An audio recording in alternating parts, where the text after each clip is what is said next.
Alright guys, thanks for coming back for video 2.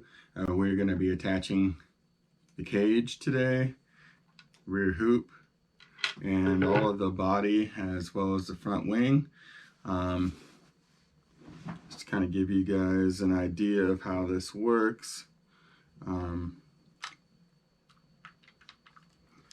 get this set in here and then bring you guys in for a view so you can kind of see how it places. It's a pretty tight fit.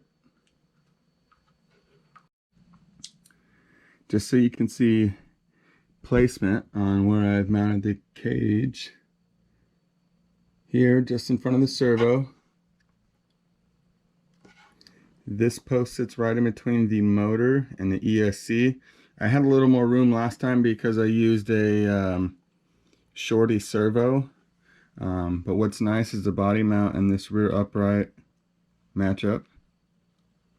And I drill and screw this through to attach the two. On this side, it fits pretty much right in the pocket here. I have to get some light as well over here so you can see.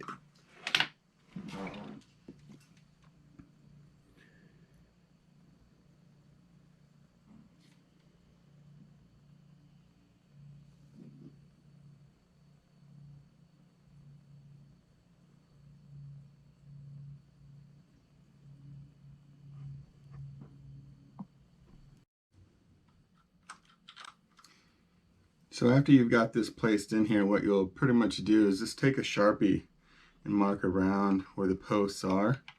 And you're just going to drill in holes centered in between your marks. Thankfully these are plastic and you get a little bit of wiggle room, so they don't have to be perfect. But again, getting them as close as possible will give you the best outcome. As well, for this back hoop, what I've done is I've cut off screws and hot glued them in.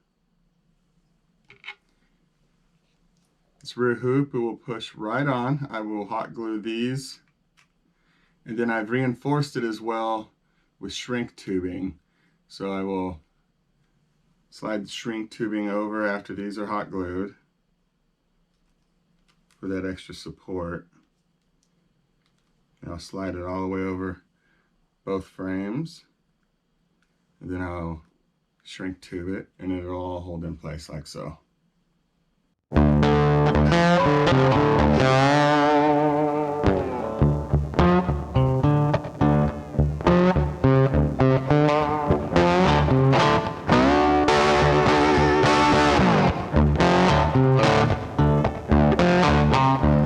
Guys, cage is all installed. I mean, it's sturdy, right? It ain't going anywhere. Rear hoop is installed, shrink tubing's installed on it. This is just a beauty piece, so if it falls off later on, it falls off. I don't think it will. I think that shrink wrap's gonna do its job along with the glue. Now it's time to start fitting some body, guys. I'm gonna go back to time lapse, fit this up, and then we'll start getting it ready for some hydro dipping. All right, guys. Just to bring everybody up to date, this is a Custom Works cage. Not sure if I mentioned that. It's a Custom Works V2 cage. And I'm going to be using another McAllister body. This is a sprint car body. This is a Placerville sprint car. Kind of ironic because that's the name of the track I used to race at in real life. Placerville Speedway in California. Not sure if that's where you got the name from, but maybe someday I'll find out. All right, I'm back to business.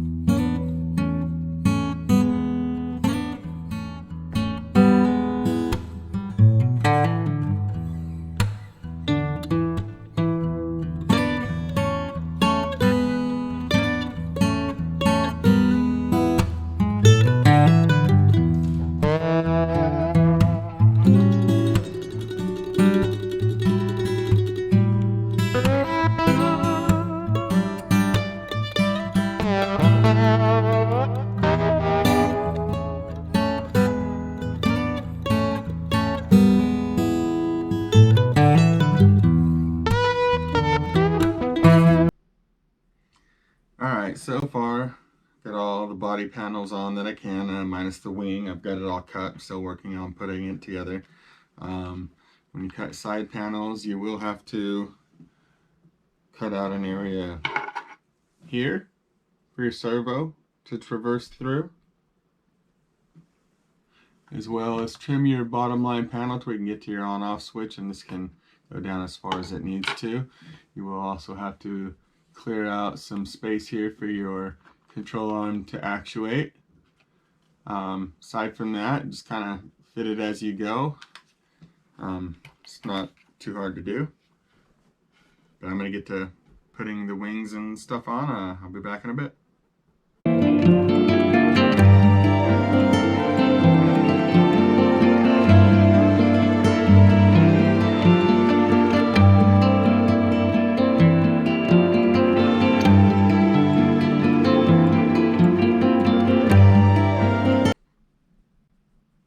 So I'm working on the front wing. It doesn't have the side portions of the wing yet.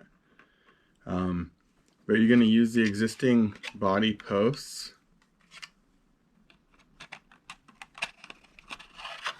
to set them down.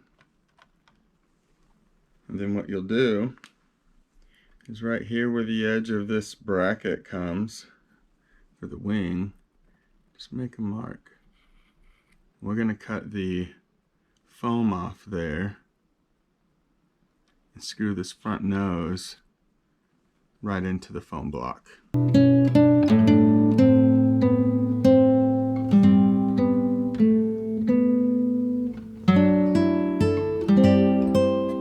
Alright guys, the body's all fit finally.